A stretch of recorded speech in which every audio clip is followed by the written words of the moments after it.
అంటున్నాడు, హరీష్ రావు సన్నాయి నొక్కులు నొక్కుతున్నాడు, చంద్రబాబు నాయుడు తెలంగాణలో అభివృద్ధికి అడ్డం పడుతున్నాడని. నేను అడుగుతున్నా ఇవాళ కేసీఆర్, నేను నిన్ను సూటిగా అడుగుతున్నా ఈ వేదిక మీద నుంచి, నువ్వు హామీ ఇచ్చిన డబుల్ బెడ్రూమ్ ఇళ్ళకి చంద్రబాబు నాయుడు ఎక్కడ అడ్డపడ్డాడు? నువ్వు దళితులకు ఇస్తాన్న 3 ఎకరాలకు ఎక్కడ అడ్డపడ్డాడు? నువ్వు ఇస్తాన్న ఇంటికో ఉద్యోగానికి ఎక్కడ అడ్డపడ్డాడు? నువ్వు ₹1,00,000 రుణమాఫీ చేస్తా అంటే ఎక్కడ అడ్డపడ్డాడు? ఇవాళ గిరిజనుల రిజర్వేషన్లకు ఎక్కడ అడ్డపడ్డాడు? రిజర్వేషన్లకు ఎక్కడ అడ్డపడ్డాడు అని నేను అడుగుతున్నా. ఈయనంట మోడీని మెడలు వంచి జోనల్ వ్యవస్థ తెచ్చిందంట. నేను ఇప్పుడు అడుగుతున్నా, గిరిజనుల రిజర్వేషన్లకు మైనారిటీ రిజర్వేషన్లకు మోడీ మెడలు వచ్చి ఎందుకు వస్తలేవు? మోడీ కాళ్ళ దగ్గర ఇవాళ ప్రజల్ని మభ్యపెడుతున్నారు. అక్కడ మోడీ ఇక్కడ కేడీ వచ్చి దొంగ నాటకానికి తెరలేపిండు. ఇవాళ ఈ కేడీకి ఓటేస్తే అది సరాసరి మోడీకే చేరుతుంది. ఎంతమంది మా మైనారిటీ సోదరులు చెప్పండి. కాబట్టి ఇవాళ ఒక్కటి ఆలోచన చేయండి. ఇవాళ మనం ఎవరికి ఓటేస్తున్నాం, మనం ఎవరిని గెలిపిస్తున్నాం, రేపు అధికారంలోకి వస్తే ఎవరు ఏం చేయబోతున్నాం?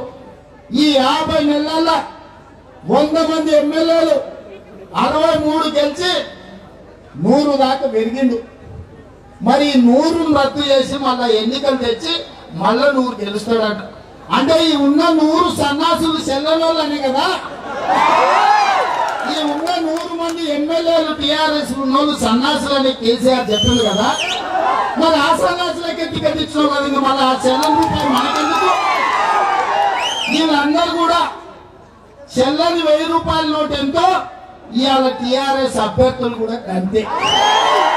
అది ఉన్నా ఒకటే, లేకున్నా ఒకటే. ఇవాళ అదే జైరాబాద్ లో గీతక్క గెలిస్తే రాష్ట్రంలో అత్యంత కీలకమైన బాధ్యతలు గీతక్క ఉంటుంది. ఆయన మాణిక్యాలరావు, పోడి మాణిక్యాలరావు. ఈ పోడిలింగాన్ని ఊరు పెట్టిన ఎవడన్నా గుర్తుపడతారా? ఊర్లో ఉన్న పొట్రాకి అన్నా ఇంత వెలు ఉంది కానీ పోడిలింగానికి ఉందా? ఊరికి పోతే ఎవడన్నా అడుగుతారా? కానీ అదే గీతకు వస్తే ఈ రాష్ట్రం కాదు, ఆ రాష్ట్రం నుంచి గల్లీ నుంచి ఢిల్లీ వరకు మా ఎమ్మెల్యే సార్ గీతా మేడం అంటే మనకి ఇంత ఇజ్జత్ ఉంటుంది. అవునా? ఎవరికైనా పోతే అక్క చెప్పాల్సిన పర్లేదు, అక్క పేరు చెప్పి మనమే నలుగురికి సాయం చేయొచ్చు, పని చేసుకోవచ్చు. ఇప్పుడు నాలాంటోడు ఏమైనా ఉన్నాడు అనుకో, మీరు జైరాబాద్ నాకేనా వచ్చి సార్ మేము గీతమ్మ మనుషులం, ఈ పని ఉన్నదంటే చేసి పెడతారా? చేసి పెట్టారా? ఉత్తమ్ కుమార్ రెడ్డి చేస్తారా? చేయడా? దామోదర్ రాజనరసింహ చేస్తారా? చేయడా? మధుయాస్కి చేస్తారా? చేయడా? ఢిల్లీకి పోయి ఎవరినన్ను అడిగినా కూడా చేస్తారు కదా.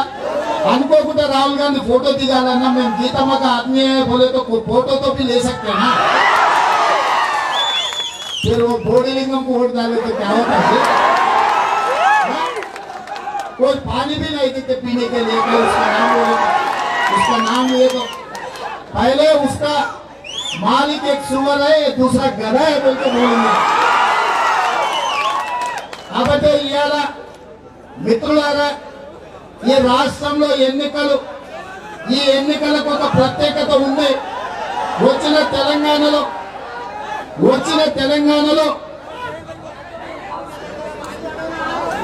అదే విధంగా వచ్చిన తెలంగాణలో 4500 మంది రైతులు ఆత్మహత్య చేసుకున్నారు. ఈ 4500 మంది రైతులు దేశంలోనే అత్యధికంగా రైతుల ఆత్మహత్య. ఈ రైతుల ఆత్మహత్యలకు ఆలోచన చేయండి. నిజంగా పంటకు గిట్టుబాటు ధర ఇచ్చినుంటే, మీ చెరుకు గిట్టుబాటు ధర ఇచ్చినుంటే రైతుల ఆత్మహత్య చేసుకోవాల్సిన అవసరం ఉంటుండేనా? ఖమ్మం జిల్లాలో గిరిజన రైతులకు పండించిన మిర్చికి గిట్టుబాటు ధర ఇచ్చుంటే అక్కడ మార్కెట్ యార్డు మీద రైతులు అక్కడ ఆవేదన వెళ్ళగట్టే అవసరం ఉంటుండేనా? ఆ రైతులకు బేడీ లేచి బజార్లో నడిపించే పరిస్థితులు ఇవాళ తెలంగాణలో వచ్చినాయంటే దానికి కారణం కేసీఆర్ కాదా, ఈ టీఆర్ఎస్ ప్రభుత్వం కాదా? ఏంటండి, వీడియో నచ్చిందా? అయితే ఓ లైక్ వేసుకోండి, లేదంటే ఓ కామెంట్ చేయండి. ఎప్పటికప్పుడు మా వీడియోస్ చూడాలంటే సబ్స్క్రైబ్ చేసుకోండి.